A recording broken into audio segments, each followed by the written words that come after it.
মন্ত্রী ছিলেন দীপুমণি, তার স্বামী বিদায় নিয়ে চলে গেছেন। দীপুমণি জেলের ভেতরে বন্দী। তার স্বামী মারা যাওয়ার পরে আবেদন করা হলো তাকে প্যারোলে মুক্তি দেওয়ার জন্য। 12 ঘন্টার জন্য তাকে মুক্তি দেওয়া হলো। তিনি স্বামীর জানাজায় গেলেন। তার মেয়ে আদালত চত্বরে দৌড়াদৌড়ি করতেছেন। অনেকেই দেখে বলতেছে কতটা অমানবিক অন্যায় করা হচ্ছে। তার স্বামী দুনিয়া থেকে বিদায় নিয়ে চলে গেছে, তার কি কষ্ট, তার মেয়ের কি কষ্ট।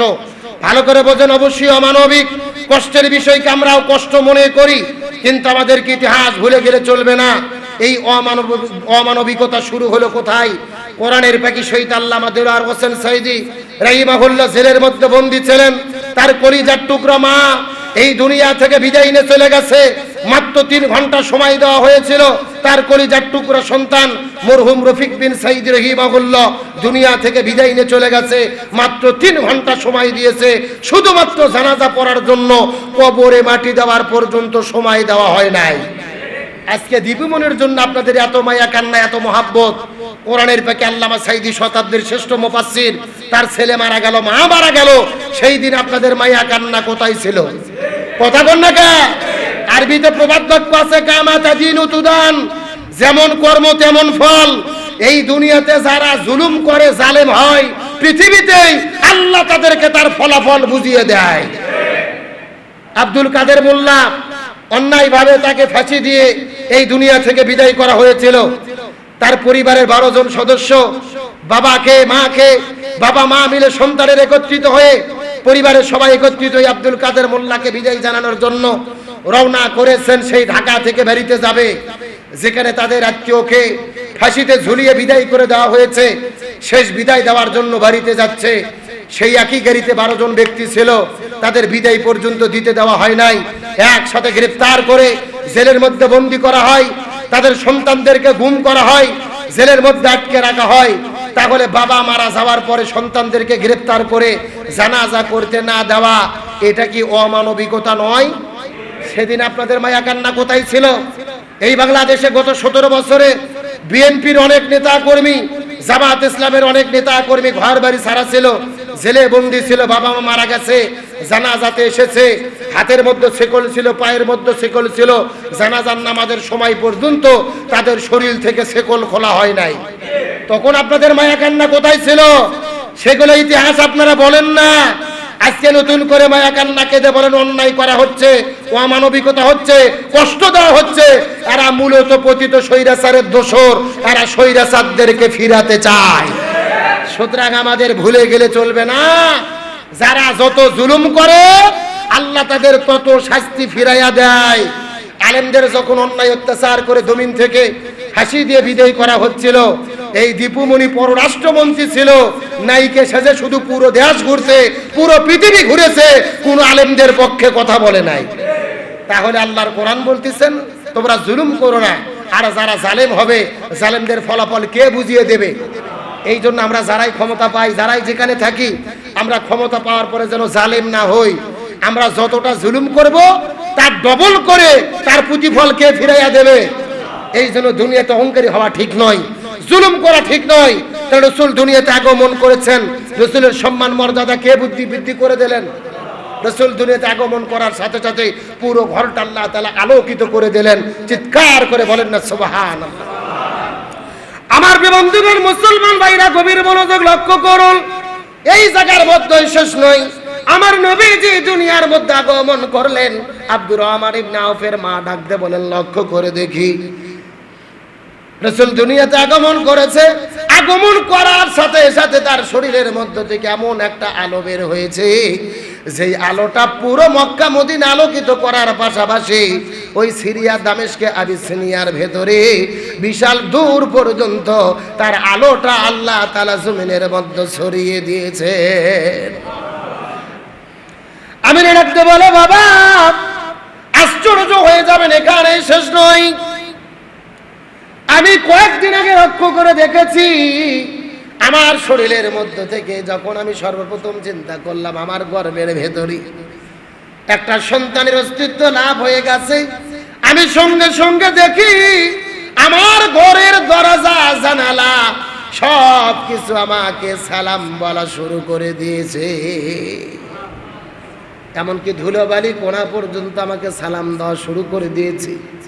আমি রাস্তাঘাটে বের হলে পাথরগুলো আমাকে সালাম করে, গাছগুলো আমাকে সালাম করে, আকাশের চাঁদ তারকাগুলো আমাকে সালাম করে। যেই দিকে যাই সেই দিক থেকে আমাকে সালাম দেওয়া শুরু হয়ে যায়। বাবা এখানে শেষ নয়, আমার গর্বের মধ্যে আমি লক্ষ্য করে দেখি সর্বপ্রথম যেদিন সন্তানের অস্তিত্ব লাভ হয়ে গেল, ওই দিন সঙ্গে সঙ্গে আমার কাছে আল্লাহর পক্ষ থেকে 3 জন মহিয়সী নারী আমার কাছে এসে আমাকে আলান সালান বলে সালাম জানিয়ে দিয়ে গেছে। আমার গলার ভেতরে ফুলের মালা দিয়ে আমাকে সুস্বাগতম জানিয়ে গেছে। 3 জন মহিয়সী নারী, একজন হলো ইমরাতু ফিরাউন, ফিরাউনের স্ত্রী হযরতে আসিয়া আলাইহিস সালাম। 2 নম্বর উম্মে ঈসা, ঈসা আলাইহিস সালামের মা হযরতে মারিয়াম আলাইহিস সালাম। 3 নম্বর উক্তে মুসা, মুসা আলাইহিস সালামের বোন হযরতে কুলসুম আলাইহিস সালাম। এই 3 জন মহিয়সী নারী আমার ঘরের মধ্যে ঢোকার পরে আমার গলার মধ্যে মালা দিয়ে আমাকে স্বাগতম জানিয়ে বলে গেছে, আমেনা রে, তুমি কোনো যেন তেন কোনো মহিলা নয়, তোমার গর্ভের ভেতরে যেই সন্তান আগমন করবে এই সন্তানটা যেন তেন কোনো সন্তান নয়, এই সন্তানটা হবেন জগতের সর্বশ্রেষ্ঠ সন্তান। লিল্লাহি তাকবীর। এমনকি নবীজির চাচা আবু তালিব সকালবেলা যখন খবর পাইলেন তার ভাতিজা দুনিয়ার মধ্যে এসেছেন, তার ভাইয়ের সন্তান দুনিয়ার মধ্যে এসেছেন, আবু তালেব নবীজিকে কোলের মধ্যে নেওয়ার পরে সকালবেলা বের হলো সূর্যের আলোটা তার শরীরের মধ্যে লাগানোর জন্য। পৃথিবীর চিকিৎসা বিজ্ঞানীগণ বলেন, যদি সকালে সূর্যের আলোটা সন্তানের শরীরের মধ্যে লাগানো হয় ভিটামিন ডি তার শরীরের মধ্যে প্রবেশ করে। কিন্তু আবু তালিব বড় বিপদে পড়লাম, ওই সন্তানটাকে কোলের মধ্যে নিয়ে আমি আলো দেওয়ার জন্য গেছে, কিন্তু তার শরীরে কোনো আলো দিতে পারি না। আমি যেই দিকে সন্তানটাকে নিয়ে যাই কোথা থেকে একটা মেঘমালা এসে আমার ভাতিজা মুহাম্মাদের মাথার উপর দিয়ে এই মেঘমালাগুলো ছায়া দিতে থাকে। এখানে শেষ নয়, আবু তালিব ডাকতে বলে, ভাতিজা আমার নবী যদিন বড় হয়ে গেছে। আবু তালিব নবীজির কাছে একদিন গল্প করে বলতেছে, ভাতিজার একটা কথা মনোযোগ দিয়ে শোনো। একদিন গভীর রজনীতে তুমি হাউমাউ করে কান্না করা শুরু করে দিলে, তোমার কান্নাটা বন্ধ করার জন্য আমি কোলের মধ্যে নিয়ে বাইরে বের হয়ে চলে এসেছি। আসমানের মধ্যে চাঁদ ছিল, ওই চাঁদের আলোটা তোমাকে দেখানোর জন্য। কিন্তু লক্ষ্য করে দেখি বারবার তুমি কান্না করো, কিন্তু তোমার কান্না বন্ধ হয় না। আমি লক্ষ্য করে দেখি আসমানের দিকে তাকায়া আসমানের চাঁদ যেন ধীরে ধীরে ধীরে ধীরে ধীরে ধীরে নিচে আসা শুরু করলেন। ওই চাঁদ আস্তে আস্তে একেবারে আমার মাথা পর্যন্ত চলে এসেছে। আমার মনে বলতেছিল এই চাঁদ মনে হয় আমাদের শরীরের মধ্যে ঢুকে পড়বে। এই সময় চাঁদ কাছে আসার পরে তার জবান খুলে গেল। চাঁদটা ডাকতে বলে, এ নবী মুহাম্মদ, আপনার কান্না করার কোনো প্রয়োজন নাই, আপনার বাবা দুনিয়া থেকে বিদায় নিয়ে চলে গেছে, আপনার খেলা করার কোনো সঙ্গী নাই রে। আপনি যদি রাতের বেলা খেলা করতে চান, আমি আসমানের চাঁদ আমাকে শুধু ইশারা করবেন, আমি আসমানের চাঁদ সারা রাত আপনার সঙ্গে খেলা করতে যাই। লিল্লাহি তাকবীর।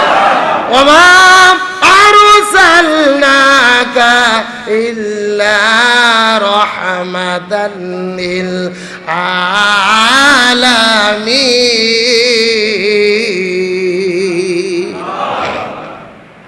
নবীজির সঙ্গে আকাশের চাঁদ খেলা করতে চাই, মেঘ নবীজিকে ছায়া দিতে চাই। এই দুনিয়ার সব মাখলুক নবীর আগমনে খুশি। আমরা নবীর আগমনে খুশি কি খুশি না? আরো জোরে বলেন।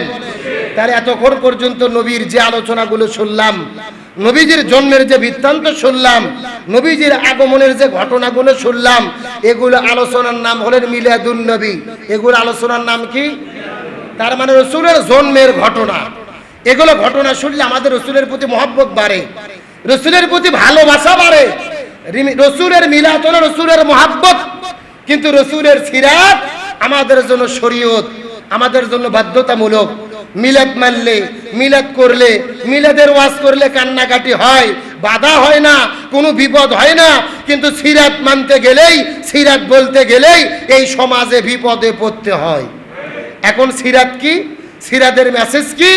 আমরা সামনের জুমাগুলোতে আলোচনা শোনার চেষ্টা করব ইনশাআল্লাহ।